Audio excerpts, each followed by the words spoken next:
بسم الله الرحمن الرحيم الحمد لله رب العالمين وصلى الله تعالى وسلم على سيدنا محمد وعلى آله وأصحابه أجمعين أما بعد. You can all hear me, right? Should have asked that first. Yeah. Okay.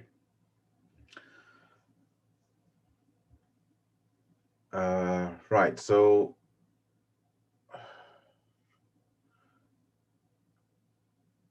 last week we were talking about um, the rights of, or based on the paragraph that we had read, the rights of the neighbors, poor people, relatives, and this idea of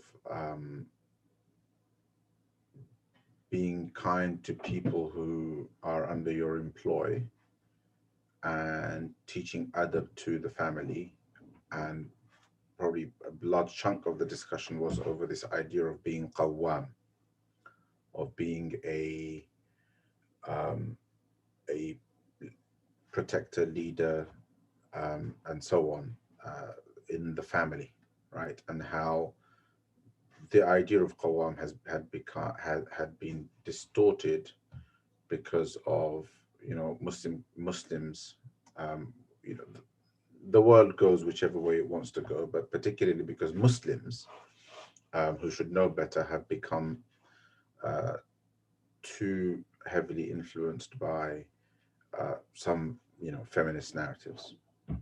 So so therefore, the very idea of being qawwam, of a male being the leader of the household or the man of the house, and this type of idea, and the idea that or ideas like a woman primarily being concerned about domestic matters at home, despite acknowledging that she can do other things, but not losing sight of the importance of that role, and a man taking his role as the qawwam, as the one who's responsible for protecting his family and providing for his family, as something that he cannot escape, as something that is a fundamental responsibility.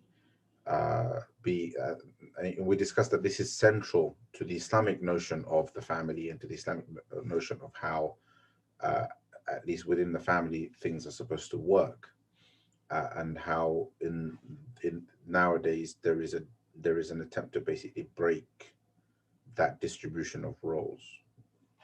So it's extremely important, at least for those of us who are committed as Muslims, that we take our worldview from Islam rather than subjecting our Islam to ideas that are really uh, kind of their projections. So, for example, I was part of a discussion, and this is kind of now continuing the conversation on from last week. I was part of a discussion in the middle of the week where uh, I was talking to some students of knowledge and some ulama, and somebody brought up this issue of, you know, the Prophet ﷺ saying certain things to women um, that women find uncomfortable, right? And a brother asked a question: how do we respond to a feminist um, when they object to the hadith in which the Prophet ﷺ referred to women um, as naqisatu aql. So uh, as part of a wider statement, the Prophet ﷺ said that I haven't seen, um, I've not seen anyone able to cloud the judgment of a strong, um, right-thinking mind like uh, yourselves. I'm paraphrasing. In spite of your uh, deficiency in intellect, and this is loosely how it's translated. So I'm kind of quoting how I think this is translated. Obviously, in Arabic, he said, ما رأيت من ناقصات عقل ودين أذهب للب الرجل الحازم من إحداكن. And he used the word aql. Now, whatever the answer to that hadith, it's a famous hadith, and it's a famous discussion. He always brings it up. Why did the Prophet ﷺ say that? What does it mean? Do we take it literally? Does it mean women are deficient, etc., etc.?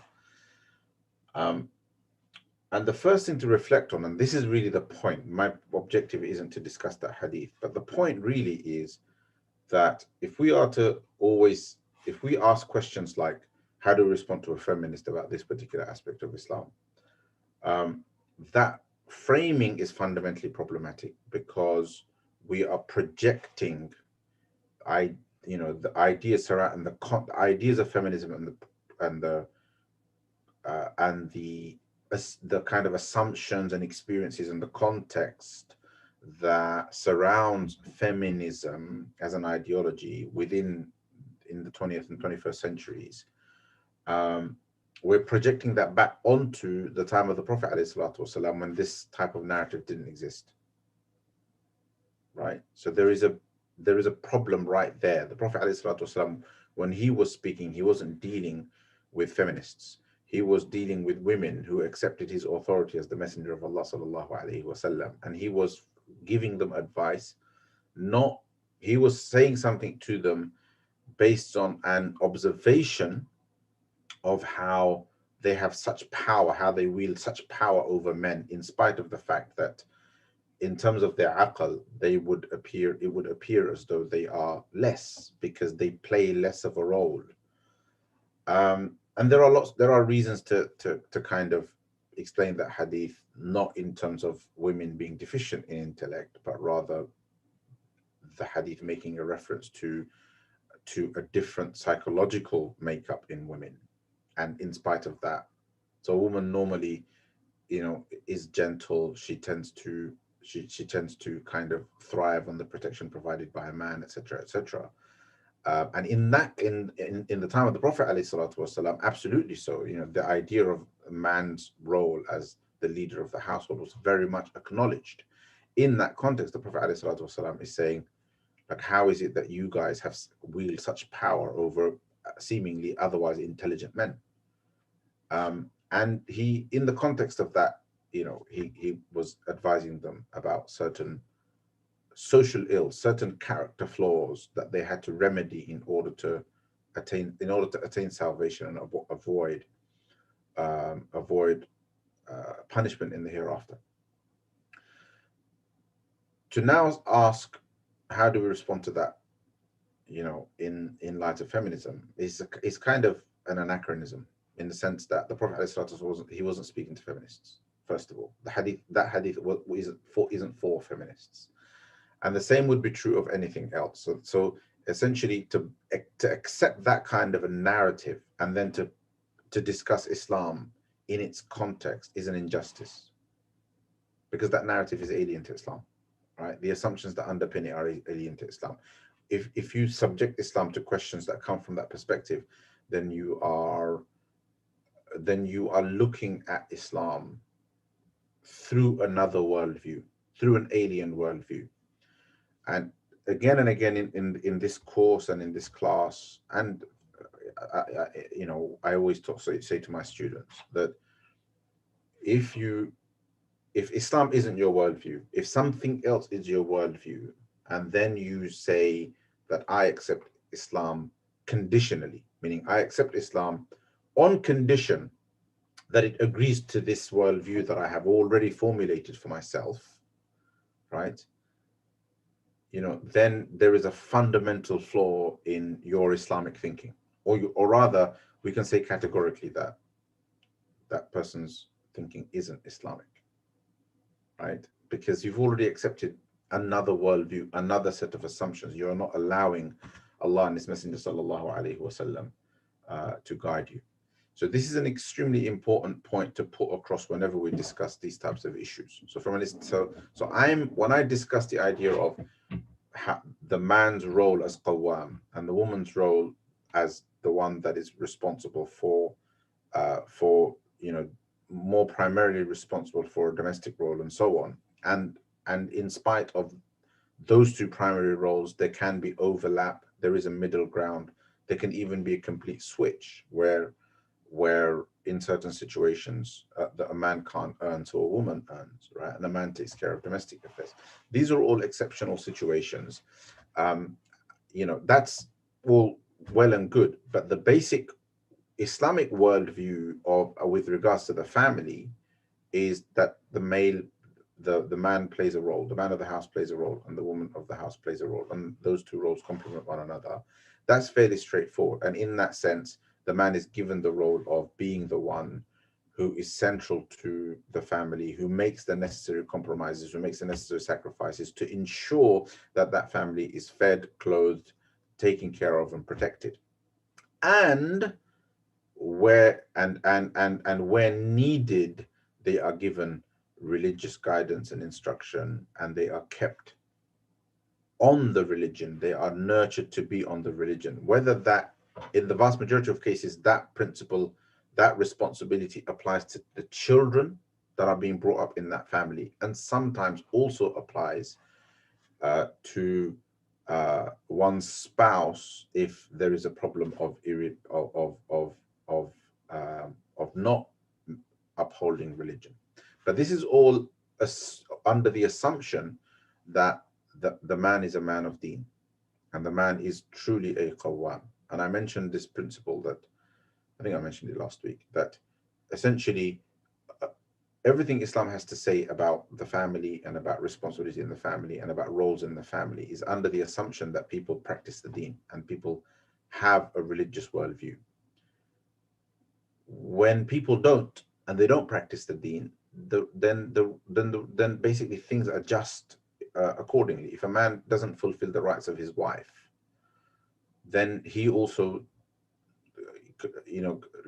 concurrently would lose certain privileges, certain rights, should the situation end up in some sort of an arbitration. He will be told, well, you have no right to expect these things given that you are not fulfilling your duties. So there's it's always under the assumption that that we have a religious worldview, right? When we don't have that, then we're kind of, it's kind of apples and pears. Anyway, so I want to continue. I want to move on from that discussion now, inshallah. We never even got through the paragraph last week. We actually ended up stopping halfway. So I'm going to quickly recap the second part of the paragraph, where Imam Muhasibi says, when you are moved towards doing something good, then rush to it. Meaning, if you are encouraged to do something good, then rush to it. And anything that is doubtful, then give it up. And walzam ar-rahmata lil-mu'minin, and hold on to a merciful outlook, a kind of an attitude of mercy towards believers. Always show mercy to believers. وَقُلِ الْحَقَّ حَيْثُمَا كُنْتَ, and tell the truth wherever you are. Most of these things are fairly straightforward. All right, they're fairly straightforward. The only thing that I would like to perhaps comment on is, just stressing that anything that is doubtful, abandon it, is a question of scrupulousness. And something being doubtful is when its permissibility or otherwise it is in doubt, meaning you're not sure if it's okay. So there's different ways to look at. So this takes different, basically, it may present itself to you in different ways. A scenario where there is doubt of ishtibah, right, of something being ambiguous and doubtful. So one is, there is doubt in the question of permissibility because there are differing views. A second scenario is where there is doubt with regards to something because it's morally ambiguous, meaning that you're not sure as to whether it is the right thing to do or not, because the moral propriety aspect of it isn't clear, right? So in both of those scenarios, I mean, the two scenarios are not exactly the same. Sometimes, it's you just don't have all the facts. Something is doubtful to you because you don't have all of the facts. You don't know. You just don't know. Um, in these scenarios where there's moral ambiguity, where you don't have all of the facts, and sometimes also when there is difference of opinion, the general advice of ulama is that we show scrupulousness, we show wara, we show precaution.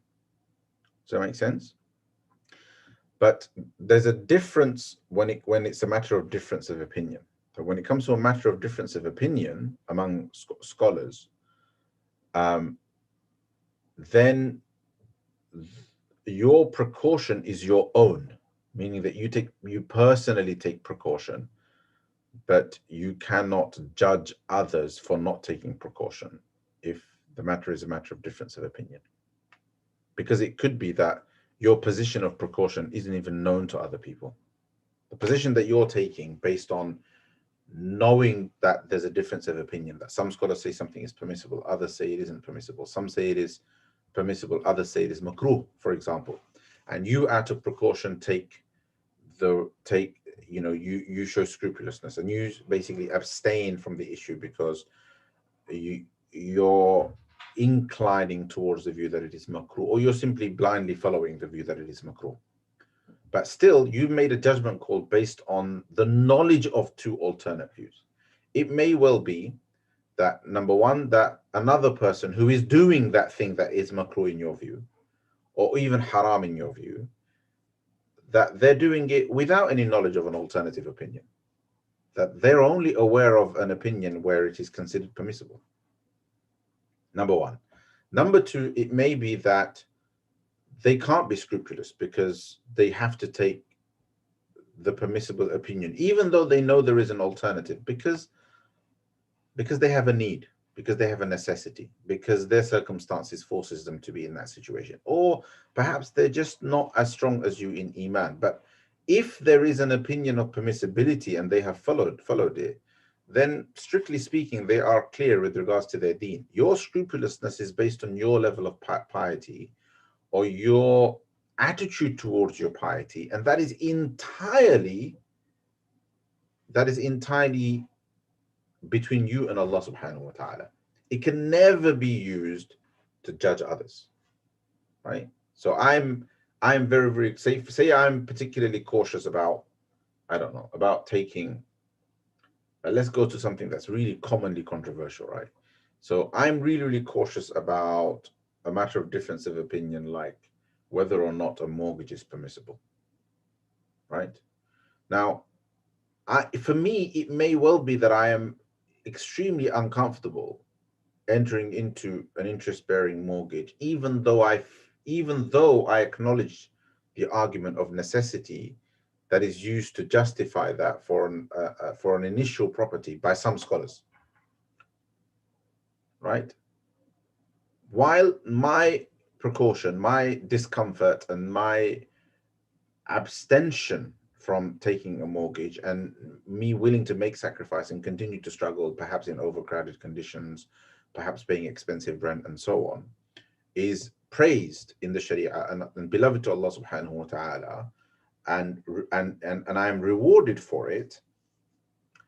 I cannot look down on another person or judge another person who, based on their own level of piety and based on their own tolerance of that tolerance or lack thereof, of the difficulty that they are in, that forced them to perhaps take a more lenient position, or or maybe just simply the fact that they've just taken the opinion because it exists. I have no right to judge them for it, because I happen to be more pious, or I happen to have demonstrated more piety. That is no different to looking down on someone because they don't give as much charity as you. Same thing. Okay, so we have to be very, very careful when it comes to personal scrupulousness, personal precaution with regards to matters of deen is absolutely praiseworthy, and we should do that as much as we can, and we should follow the advice of the Prophet ﷺ, where he says, "Istafti qalbak." right? You know, that iman is in the heart, and ask your heart. Ask your heart. If you feel, you know, I'm not comfortable taking this dispensation, even though legitimate scholars have given that opinion, so I'm going to abstain. That is your personal prerogative, and it is encouraged and it is good. However, another person who doesn't subscribe to that same standard or hasn't followed that, you don't know their situation, you don't know their personal justification, and you have no right to judge them. This is probably the only important thing I'd like to add to that line, because I see it all the time, right? You know, people become practicing, they start becoming really strict about the deen, and almost the shaitan almost immediately attacks them from another angle and puts this seed of judgment inside them, so that now they feel they have the right to judge everybody else and look down on everybody else, which is a spiritual disease. It's a spiritual malady, right? You have to be, we have to be concerned about, we have to be worried about our akhirah, not somebody else's. Another person who was a sinner may be forgiven on the day of judgment because there's something about them that we don't know. They have a quality that we have not, that we don't know about, that is beloved to Allah subhanahu wa ta'ala. And having judged them our whole lives as sinners and as fusaq, it may be that on the day of judgment, our judgment is what gets us into trouble. And that secret quality that they have is what gives them, what gets them salvation. Very, very important. Okay, so, and then Imam Muhasibi says, لا تكثر ولا تكثر الإيمان ولا تكثر الأيمان وإن كنت صادقا. I've been trying to teach my son this one. Do not take oaths too much, right? Do not take too many oaths, even if you are truthful. Now, right?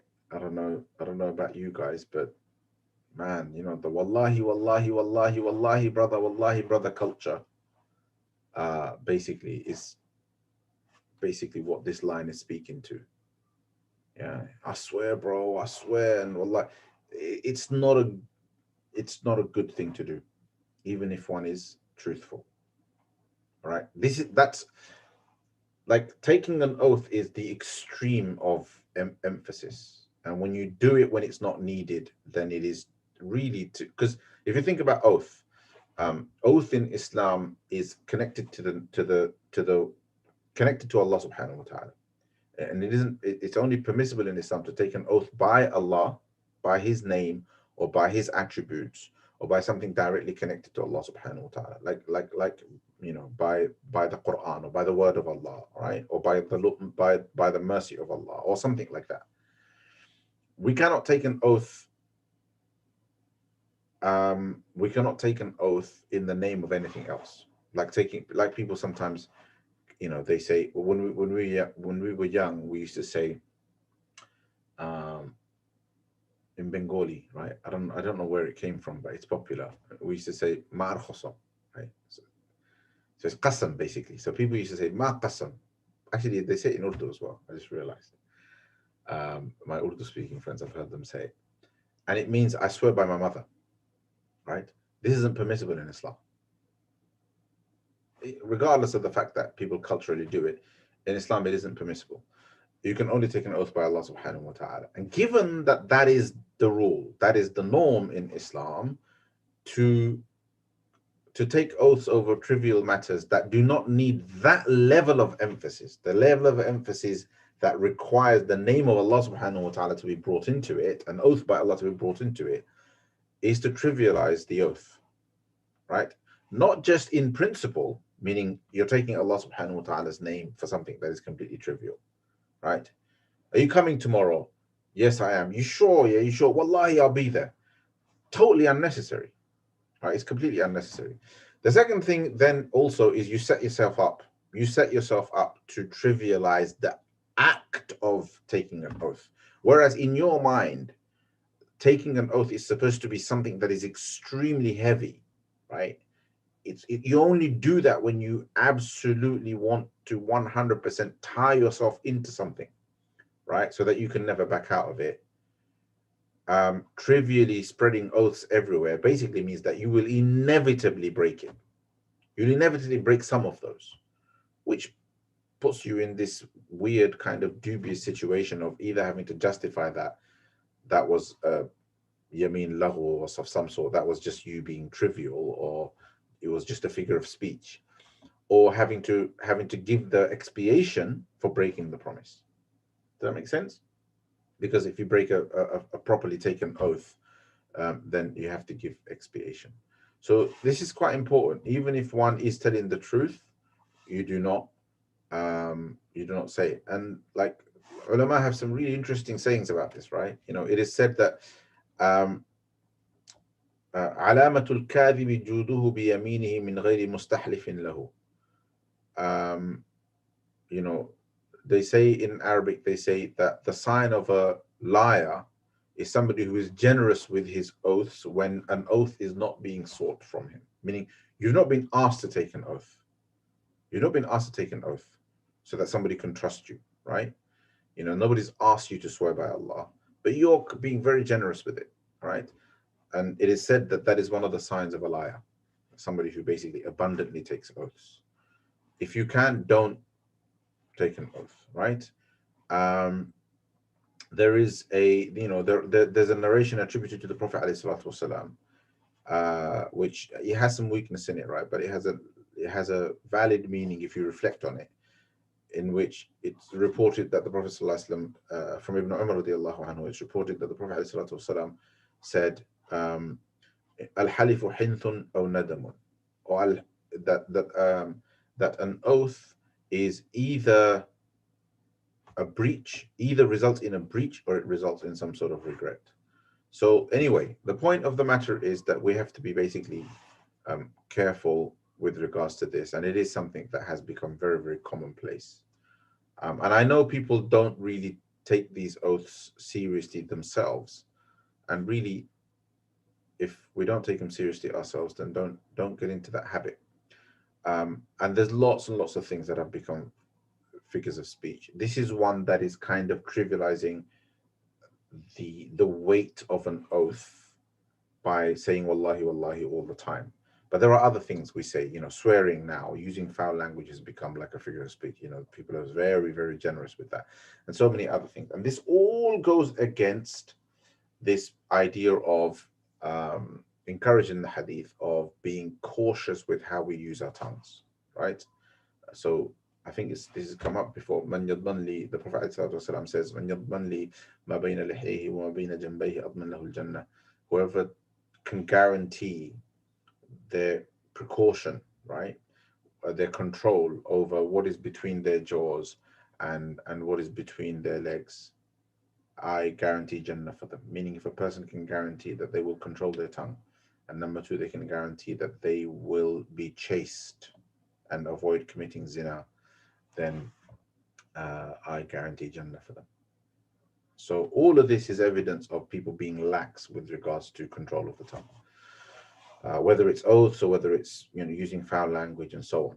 And then he says, وَاحْذَرِ التَّوَسُّعَ فِي الْمَنْطِقِ وَإِن كُنْتَ بَلِيغًا. So he now presses this general point of being careful with regards to what we say, and he says, be careful with regards to just being a blabbermouth, right? Just talking and talking and talking and talking, right? Even if you are articulate, you happen to be an articulate person, so therefore you just talk and shoot your mouth in everything. The Prophet the Prophet ﷺ said, من كان يؤمن بالله واليوم الآخر فليقل خيرا أو ليصمت. Whoever believes in Allah and the final day, let him say good things or let him remain silent. Meaning that if you have something productive, something constructive to say, something to contribute, then speak. Otherwise, it is better to be conservative. Not, we're not saying don't speak, but be conservative in one's speech rather than be the opposite of that, which is basically be a motor mouth. And that is something that is frowned upon as a bad character trait. And that's what Imam al-muhasibi is basically stressing.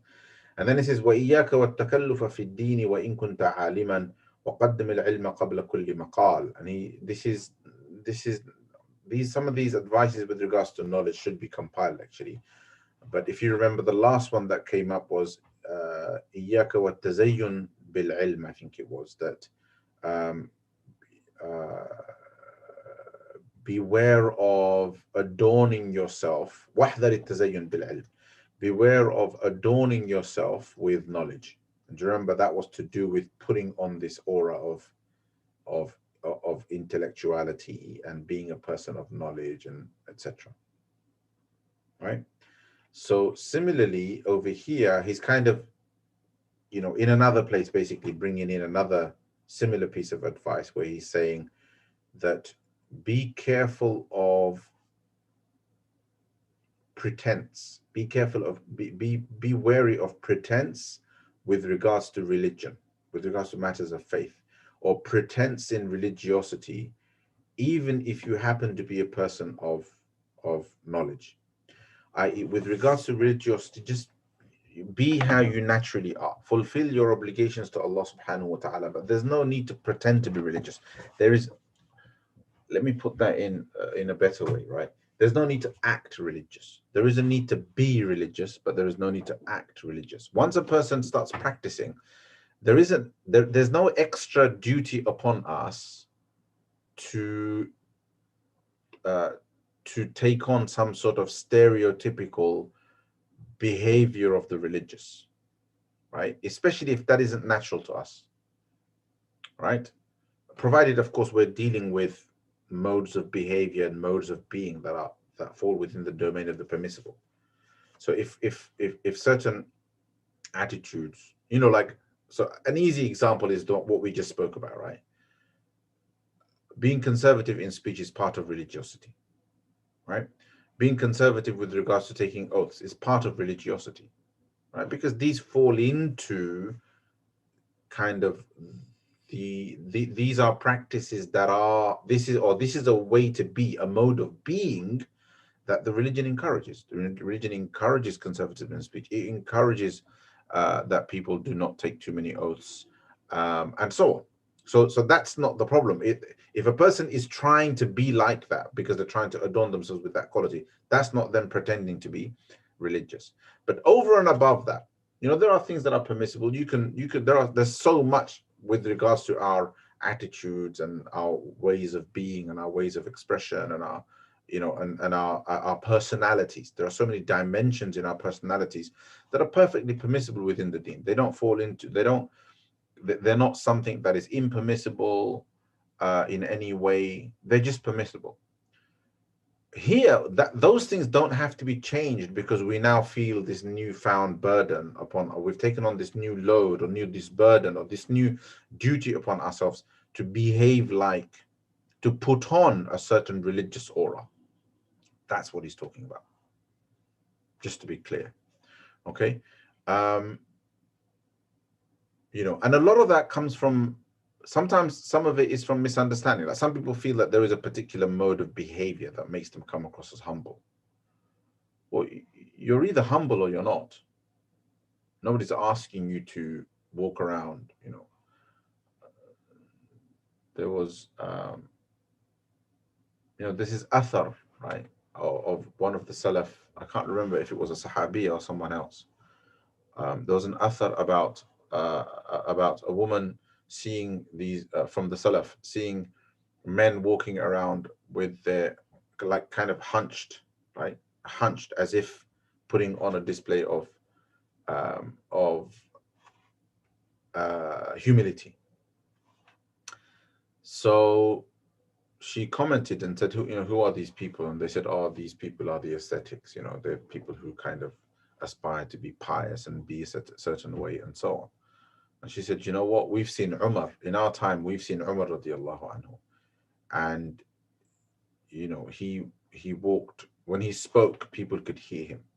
There's no mode of religiosity that suggests that you have to be meek and speak quietly. So she said, when he spoke, he was heard. When he walked straight, and when he hit, it hurt. Meaning, she was trying to say that his strength as a man wasn't something that was contrary to his religiosity, that somehow we have to demonstrate an opposite behavior because being like that is wrong. So that's the point, that we don't have to We don't have to, in that permissible space, we don't have to put on some sort of pretend religiosity or act religious, whatever.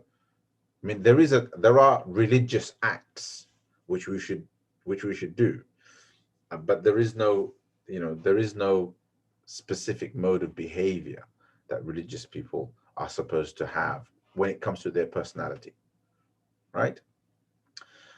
And a lot of that is based on misunderstanding, like I said, so uh, or copycat behavior. Like somebody's sheikh behaves a certain way, so they decide they're going to behave like that, and they're going to dress like that, and they're going to look like that. And their sheikh is unsmiling, so they're going to be unsmiling, stuff like that. People try to copy their sheikh's turban and their sheikh's mustache and their sheikh's beard or their sheikh, whatever. People do things like that. Okay. So, and he says, وَإِن كُنْتَ عَالِمًا, meaning avoid this acting religious, even if you're scholars. This is so interesting, right? Because what he's saying is, like, it was even in his time, it was there was a stereotypical way of being. Like, scholars were a certain way. They stood out. And Imam al-Muhasibi is saying, even if you're a scholar, try not to stand out, basically. That's what he's saying. Right? Like, it's not a, like, generally, if there is some sort of convention, a convention, and it is publicly known that scholars dress a certain way and look a certain way, and you, as a student of knowledge, you don't feel comfortable being like that, then you don't have to be like that. There's no religious meaning to acting according to a certain position. If anything, there is sufficient grounds to say, actually, no, don't be like that at all. Avoid it. Because to dress in a manner that carries with it a certain name or the reflection of a certain position is libas al-shuhra. And in Islam, libas is the dressing of fame.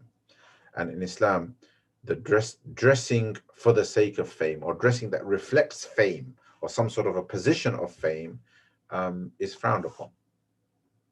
Okay, hope that makes sense. And then Imam Muhasibi says, what does he say? He says, "Walzami rahmatan lil mu'minin." I think is the next line.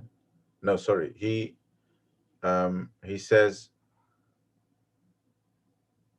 وَقَدِّمِ الْعِلْمَ قَبْلَ كُلِّ مَقَالٍ. And before you say anything, put knowledge ahead of everything that you say.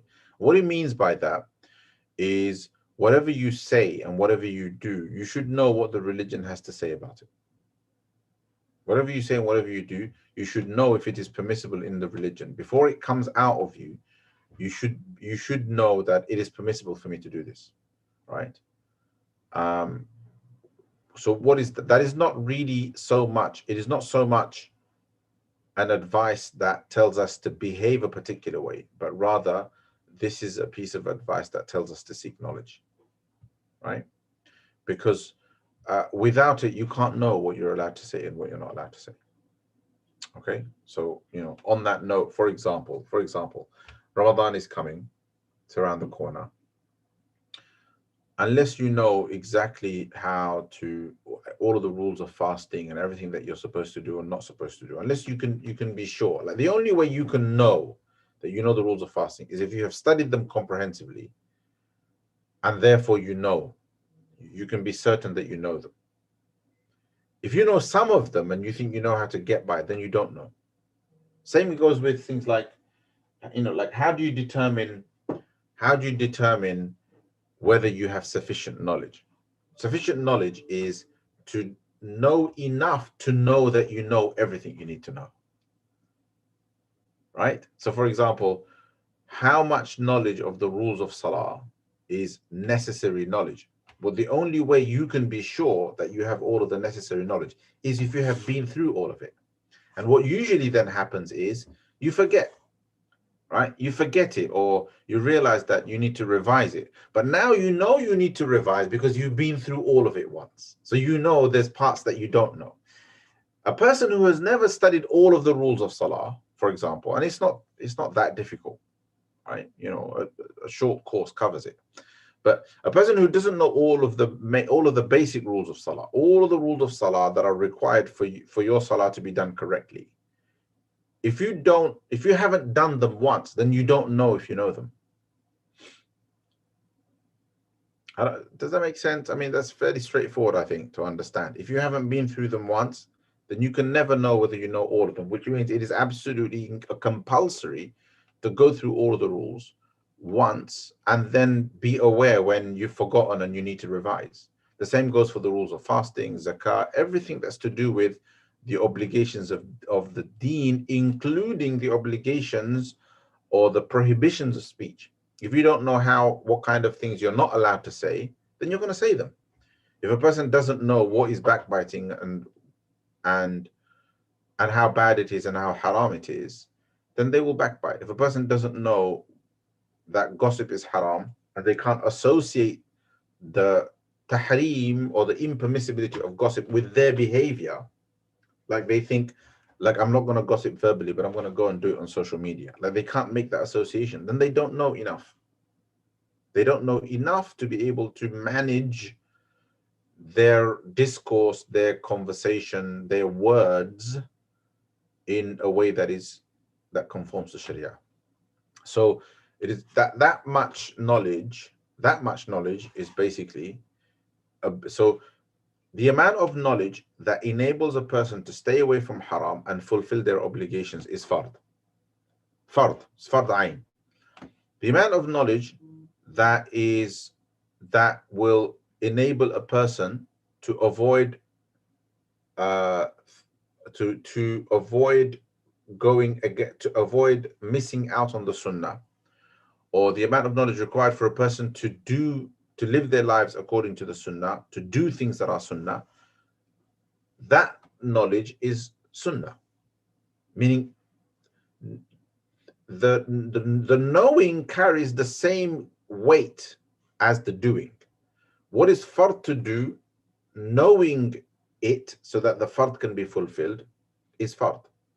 What is wajib to know. What is sunnah to know, and so on. Okay? If something is makruh and you don't know that it is makruh, then not knowing about it is makruh. Meaning it mirrors the hukm, the ruling is mirrored. That whatever the ruling is for doing or not doing something, the same ruling applies to the need to know it, or the same opposite ruling, haram, makruh, applies to not knowing it. So not knowing about something that is haram is haram. Not knowing about something that is makruh, and so forth. Okay, it's extremely important. So as a general point, basically, you put knowledge ahead of everything. Right? Meaning knowledge comes first. Knowledge comes ahead of. So knowledge comes first. Okay, inshallah. Imam Bukhari rahmatullahi alayhi, I always say this. Imam Bukhari rahmatullahi alayhi, he tried to demonstrate that knowledge comes before iman, that knowing comes before iman, and he uses the verse يَعْلَمْ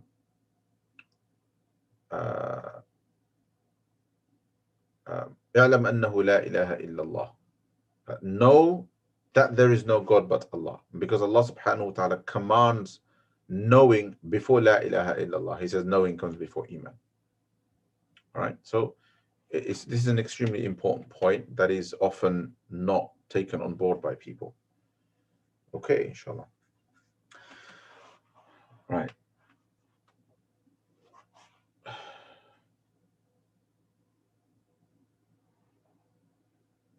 "36 days left for Ramadan." Thank you, Sister Mariam. 36 days, subhanAllah, 5 weeks, basically. Well, just under 5 weeks now. Yeah, so not very far away. What's the preparation? We put up a course, like I always talk about preparation for Ramadan. Put up a bundle of courses, basically, to make sure that people can prepare, like spirituality, salah, fasting, the rules of fasting, everything. Because you say to people you have to prepare for Ramadan. Oh, okay, what should I do? And like there's read books and etc. You know, like there's people don't have a structured way to do it. So I just put up a bunch of I just put up courses on all of the ibadat except for Hajj, because Hajj is once in a lifetime. So except for Hajj, all of the ibadat. So Salah, Saum, Zakah, Iman as one package, basically, inshallah. So you can check that out on the Mawarid Lifestyle website. It's called, what do we call it? It's called the Worship Bundle. Yeah, so that's preparation for Ramadan. I'll come back to your questions, inshallah, brother. Okay, towards the end, I'll give a few minutes to the questions. So let me just make some more progress, inshallah, today, since we've been so slow the past 3 or 4 weeks. So he says, "Walzam al-ishfaq ba'da al-ijtihad wa dar an-nas ma salima lak ad-din wahdhar al-mudahanata aslan." So he says, this is really interesting. He says, always be fearful after struggling hard, after working hard. Meaning, if you have, this is, you know, this can mean any number of things, but this is how I've understood it. That if you have worked hard in a matter of religion, in a matter of piety, then always be fearful afterwards about the possibility of its rejection. Meaning, never be overconfident that the worship that you have just rendered, that the ibadah that you have done, that the good deed that you have done is going to be accepted by default, because that is to elevate yourself to a position that you need not occupy. And it goes against humility, but rather there should always be an element of fear that have I done it right? Has it been accepted, etc. But it's not a fear for the sake of fear. This is important, right? This is not a fear. This is a kind of apprehension that is supposed to result in action. So it's extremely important that the fear doesn't turn into a psychological condition.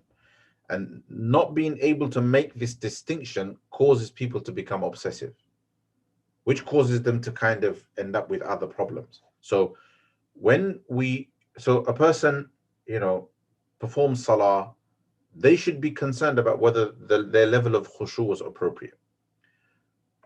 That apprehension is supposed to lead to the next action, and the next action is supposed to be istighfar. But with that istighfar should be the awareness that I am seeking Allah's forgiveness immediately after an act of worship, because I am apprehensive, I fear that I haven't done enough for it to be accepted by Allah subhanahu wa ta'ala. So I seek forgiveness from my weaknesses. So essentially, what the apprehension and the subsequent action does is it brings the act closer to acceptance and closer to acceptance. What we never do is take acceptance for granted. We never take exception for granted, because if you take exception for granted, then you essentially become complacent, right? And people start to rely on their deeds.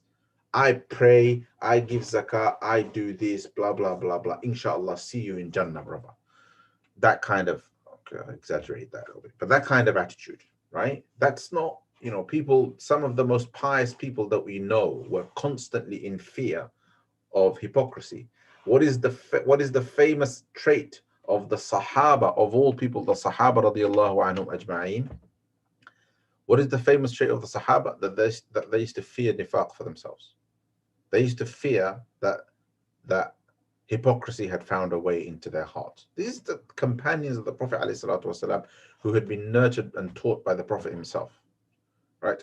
They had this constant fear. That was an attitude, right? So they had these moments, you know, where when they did something wrong, you know, they were filled with extreme regret, and therefore needed to be comforted by the Prophet ﷺ. So we have to create that sense of that balance between apprehension, but not apprehension that is just that we just wallow in, but apprehension that leads to action, which gives us hope. But along with it, there is that fear, so it leads us to action again. So that it has to be connected to action. When it's not connected to action, then we end up wallowing, right? So, and it turns into a psychological condition. So Iman is between hope and fear, the hadith says, right? You know, تتجافى جنوبهم عن المضاجع يدعون ربهم خوفا وطمعا. Allah subhanahu wa ta'ala praises believers who stay separate from their beds because they stay up at night worshipping, right? And they call to Allah subhanahu wa ta'ala يدعون ربهم خوفا وطمعا ومما رزقناهم ينفقون. And they call upon their Lord out of fear and out of hope. Right? On the one hand, they covet Allah's forgiveness, they covet Allah's acceptance, they hope for it, but on the other hand, they have fear of rejection. And they strike a balance between the two, right? And they spend from what Allah subhanahu wa ta'ala has given them, meaning that there's this, it's between the two. Iman always fluctuates between the two, right? But hope cannot exist on its own. It has to be hope because of good deeds, and it has to be fear. It has to be fearing rejection of that good deed, resulting in more good deeds. So it operates as a cycle. It can never stop. When you stop, you become complacent on hope. Allah is forgiving. Allah is merciful. Allah will forgive my sins, and Allah subhanahu wa ta'ala will accept my deeds. Allah will accept my tawbah, right? And then a person becomes content. Boom, action stops. When that happens, they naturally slide backwards. Same thing with fear. If fear is just for the sake of fear, if all you do is fear that your deeds haven't been accepted, then you wallow in that fear and you start to become obsessive and compulsive. And that's how waswasa happens. The shaitan takes advantage of that weak psychological condition. So the fear of rejection, the fear of my deed not being accepted, mustn't stop me. It must move on to the next good deed. And the next good deed brings back the hope. But then I don't stop at hope, because that breeds contentment. So I move on to the next good deed. And thus the cycle basically continues. Otherwise, there's problems on both ends. There's problems with hope in and of itself, the hope on its own, and there's problems with fear on its own. It must be. So there should be fear ba'd al-ijtihad. The fear of rejection must be after having worked hard. That means the work is there, right? And that must then lead a person back to ijtihad again, back to, this is not the intellectual ijtihad, this is working hard in service of Allah subhanahu wa ta'ala, working hard to please Allah subhanahu wa ta'ala. That's the ijtihad that we are talking about, i.e. struggling. And then he says, وَدَارِ النَّاسَ مَا سَلِمَ لَكَ الدِّينِ. Two more points inshallah and I'll end. وَدَارِ النَّاسَ مَا سَلِمَ لَكَ الدِّينِ. So here he's talking about something called mudarat, right? I'll mention the next one as well. وَحْذَرِ الْمُدَاهَنَةَ أَصْلًا. So he said engage in mudarat with people. I'll explain what that means. Engage in mudarat with people as long as your deen is safe, and avoid mudahana. Always avoid mudahana. So what are these two things? So mudarat is when you are approachable and humble before people, right? It's basically when you're easy with people. So you're gentle and easy with people, as opposed to being unapproachable, harsh, kind of wall in front of you so that nobody can get close to you. Your strictness kind of keeps people away from you. Your harshness keeps people away from you. You know, you constantly telling people off and constantly admonishing them keeps people away from you, and so on. You're basically unapproachable. So mudarat is a good thing.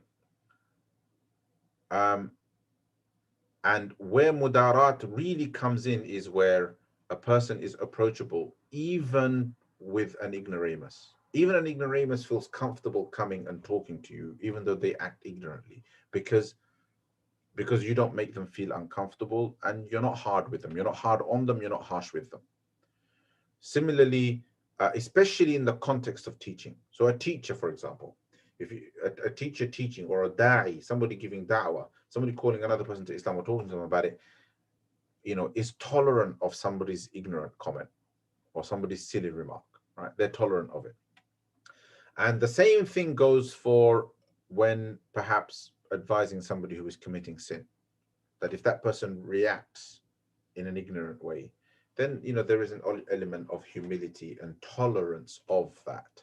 However, that tolerance and approachability and gentle demeanor towards people is praiseworthy up until it does not compromise your deen, right? As long as your deen is safe, then be tolerant as far as possible. So I'll give you an example, right?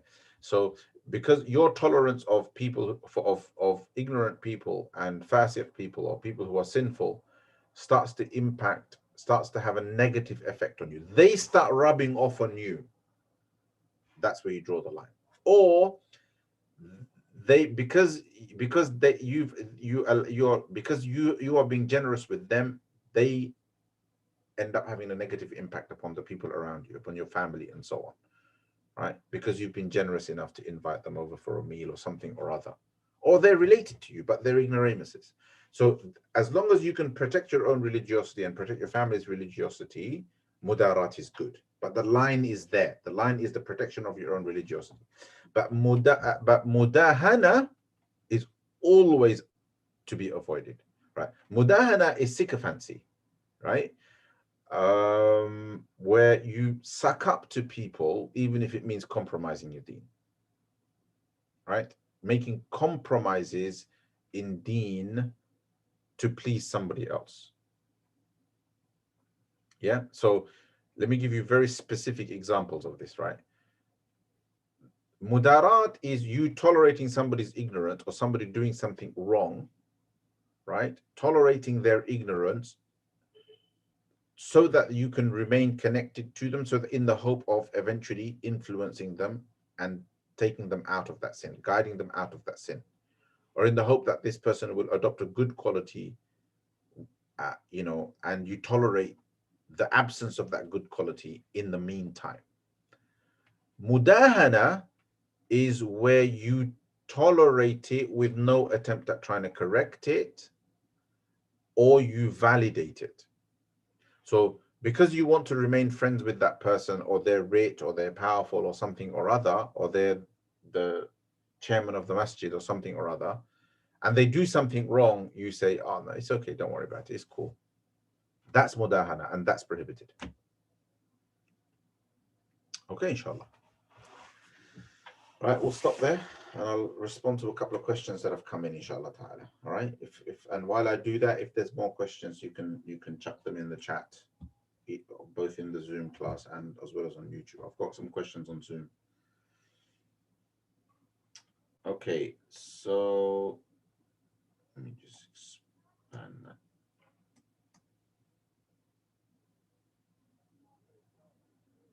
When on the path of gaining knowledge, hold on just 1 second, brother, inshallah, I'll get to that in just a second. Okay, here we go. All right.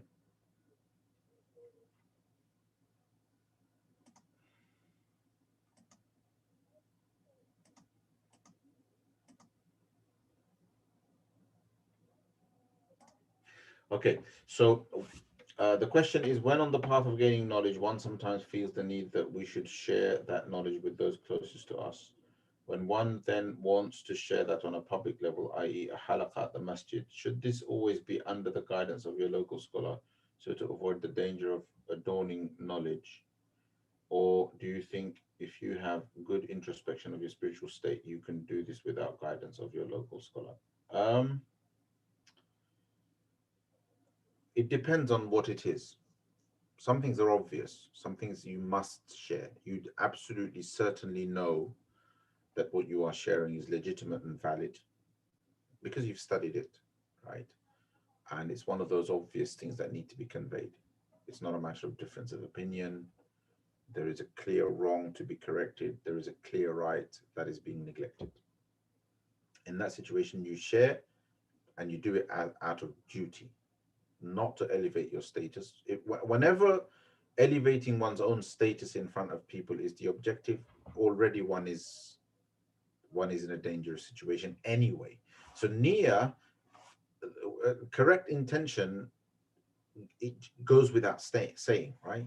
There has to be correct intention, but with that in place, sometimes sharing a piece of knowledge or a piece of advice is it's one's duty, especially when it comes to the basics of the deen, those things about the deen that are necessarily known, right? um, but commentary beyond that, where we move into complex territory, is something that should be done only after a person has studied past that level of, like, for example, you've just in class studied a piece of complex theology, for example, right? After class, you're going to and talking to people about it, when the next week there's another class left, and the week after there's another class left. There's lots and lots of pages and pages and pages of detail that you haven't yet read, but you're now going and sharing that with people, but you yourself don't have the full picture. That is problematic, right? Or you've done some comparative fiqh. Now you're going, but you have the context of a teacher, books, fellow students, right? Colleagues, fellow class fellows, and people like that.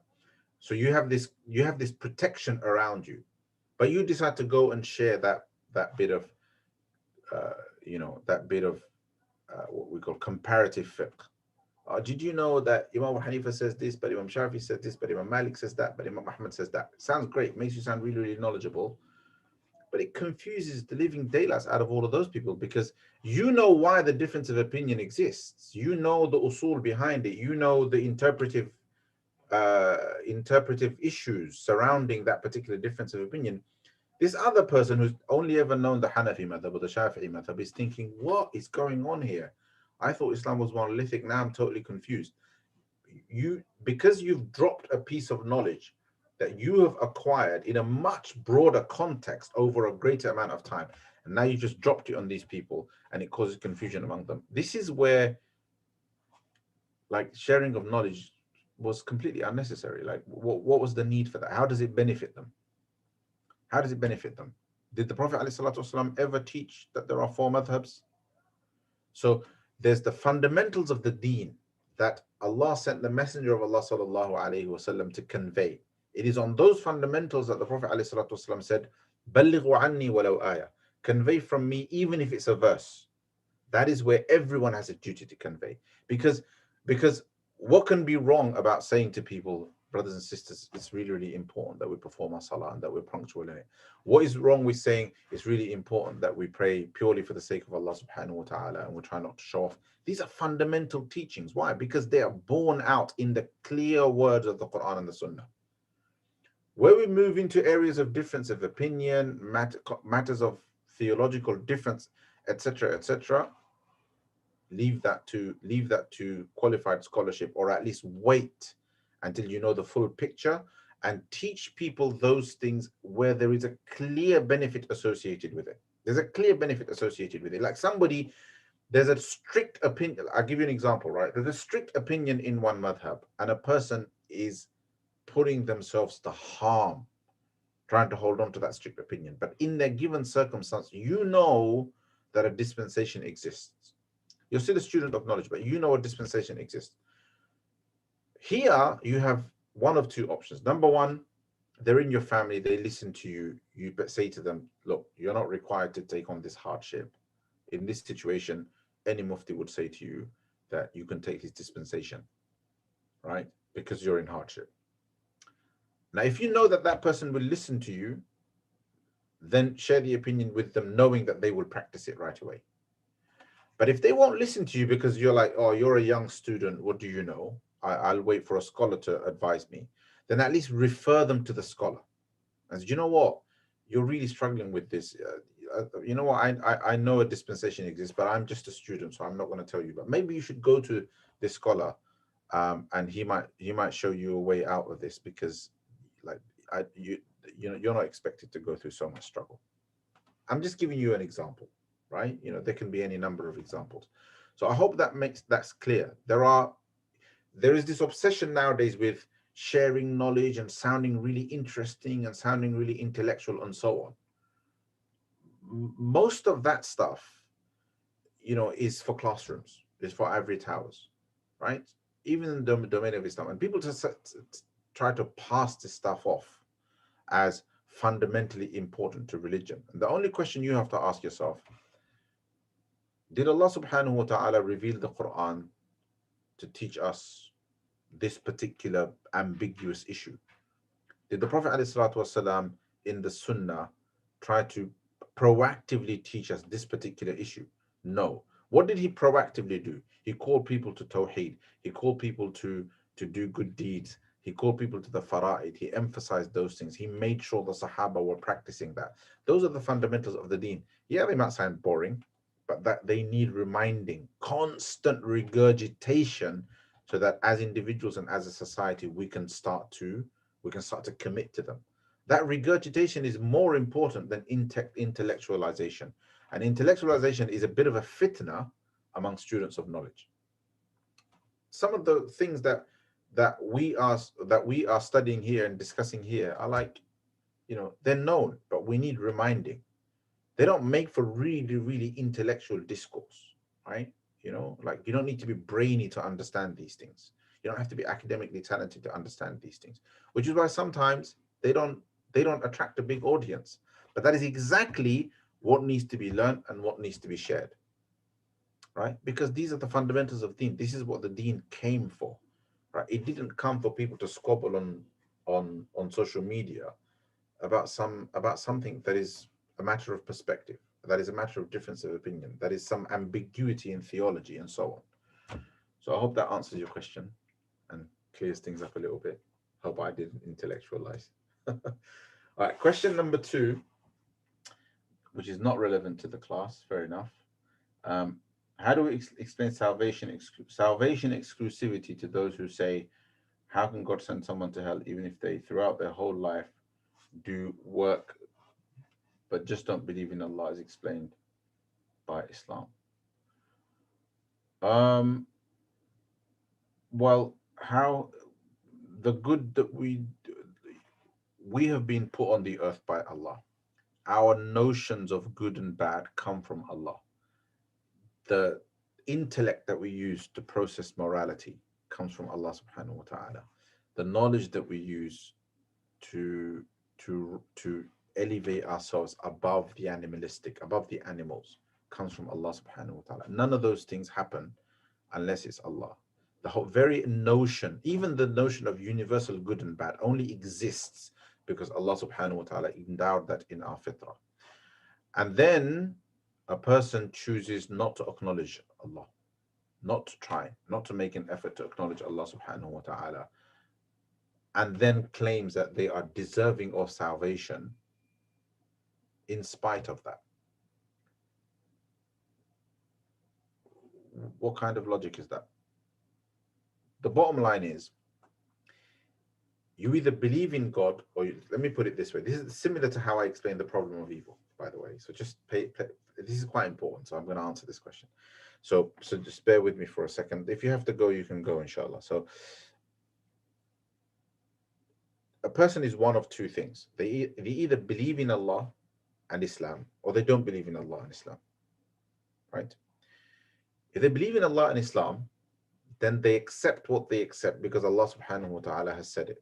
Allah subhanahu wa ta'ala clearly says, الَّذِينَ كَفَرُوا وَصَدُّوا عَنْ سَبِيلِ اللَّهِ أَضَلَّ أَعْمَالَهُم. He says in Surah Muhammad, first verse, those who disbelieve and block from the path of Allah subhanahu wa ta'ala, their actions are wasted. Right? And Allah subhanahu wa ta'ala in Surah Al-Kahf talks about أولئك الذين كفروا بربهم ولقائه فحبطت أعمالهم فلا نقيم لهم يوم القيامة وزنا. And Allah subhanahu wa ta'ala speaks about people who think they have done good deeds, right? قل هل ننبئكم بالأخسرين أعمالا. Should we tell you about the people who have lost out the most in terms of their deeds? الذين ضل سعيهم في الحياة الدنيا. Those who have wasted their actions in the dunya. وهم يحسبون أنهم يحسنون صنعا. but they think they have done some great good, right? That's what we're talking about here. You think you've done great, but you haven't done. It's like, it's like you think you have a degree, but you never ever got admitted to university. You, if you seek acceptance in the dunya for your good deeds, then don't believe in God. But if you want acceptance by Allah, then it has conditions, and that one of those conditions is that you accept Allah and you accept the religion that Allah subhanahu wa ta'ala has chosen. وَمَنْ يَبْتَغِ غَيْرَ الْإِسْلَامِ دِينًا فَلَنْ يُقْبَلَ مِنْهُ. Anybody that accepts other than Islam as deen, then it will not be accepted. So if you believe in Allah, this is your worldview, this is your narrative, right? We can't build a narrative of salvation for others because that narrative doesn't exist. Allah does not permit. Allah tells us clearly, this is the situation for people who reject Allah and reject Allah's deen. So it's not permitted for us to go against what Allah has said. And we are under no obligation to offer salvation to people who disbelieve in Allah. You and I are under no obligation. I have no obligation to offer a non-Muslim salvation. It's not my job. It's their job to go and seek the truth and get salvation for themselves. Now, a person who rejects Allah insists on rejecting Allah subhanahu wa ta'ala, but then chooses to present as an argument the exclusivity of salvation as a problem. My answer to them is, what's your problem? You don't believe in it anyway.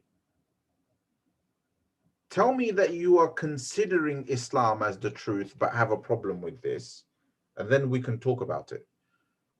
But if you're trying to encourage, so either you do this to kind of pull wool over my eyes and make me think that Islam is somehow morally questionable, but that person has no moral basis to make that accusation because they have not entered into the Islamic moral framework. Oh, universally that's wrong. How can God reject people just because they don't accept Islam? No, God can reject people because they don't accept Islam, because God chose Islam for them. Allah chose Islam for us. So these secular kind of atheistic notions are essentially calling upon human beings to be whatever be animals, right? But nobody can say anything to you because, hey, you should be able to be whoever you want to be. All right, this is nonsense. Right? It's just fawda. It's just a chaotic and mad way of thinking. And why subject me to an argument based upon your rejection of my way of life? If you reject my way of life and my worldview, then you stick to it, right? My answer, if a Muslim had that question, then I would say, well, you believe in God. If you don't believe in God, then let's engage in a conversation about why you should believe in God. Let's engage in a conversation about why Islam is the truth. If it's the truth, then you accept it as Allah subhanahu wa ta'ala has given. If the Quran is the true word of Allah subhanahu wa ta'ala, then it is true. Now, one theological question that people ask is it fair? Is it fair for God to do that? That's probably the only question that might have some theological value. But here the problem is that if it comes from the point of view of a worldview of subjecting God to human moral standards, then it's nonsense. But if that question comes from a genuine attempt to try to understand, then we have to have a conversation about fairness and justice first. And then we have to have a conversation about what that means with regards to Allah. Not what it means to me and you as people, but what does justice and fairness means as an action of God, as a divine action, right? And that's not difficult to answer, right?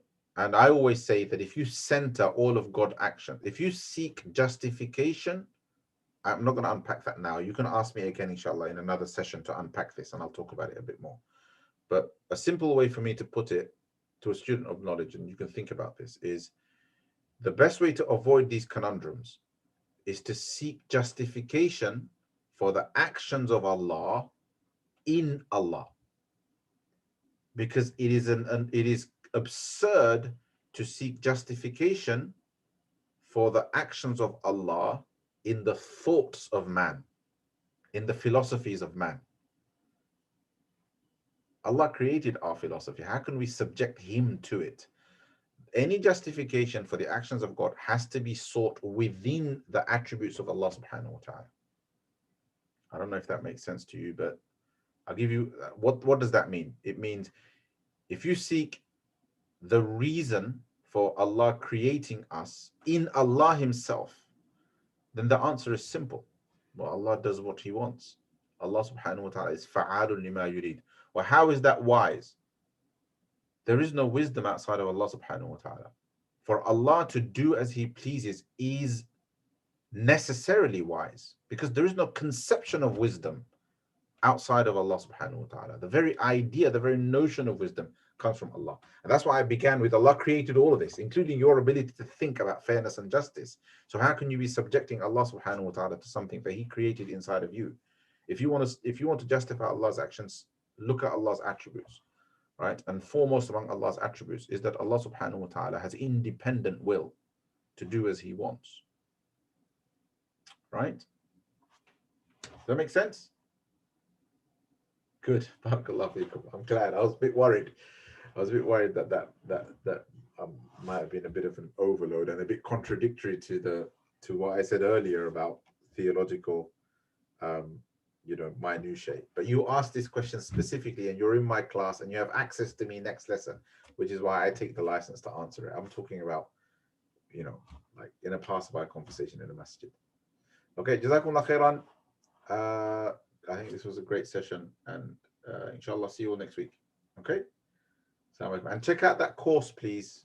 It's called the Worship Bundle. If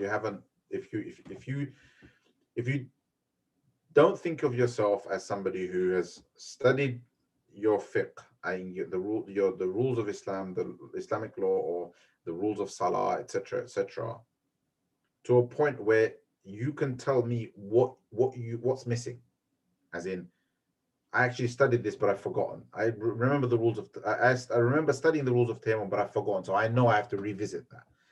If you can't do that, it's obligatory to get to that point. It's obligatory. It's a fard ayn. Just like you have to get up for Fajr in the morning. It's fard ayn. And my intention was ease of access, so I put up this course. And Ramadan is a great excuse to prepare so that you have the outstanding worship in the month of Ramadan. So check it out. It's called the Worship Bundle. It's on the website, inshallah ta'ala, mawaridlifestyle.com. Assalamu alaikum wa rahmatullahi wa barakatuh. Subhanallah wa bihamdi. Subhanakallahumma wa bihamdik. Nashhadu an la ilaha illa anta nastaghfiruka wa natubu ilayk. Sallallahu ta'ala wa sallam ala sayyidina Muhammad wa ala alihi wa sahbihi ajma'in.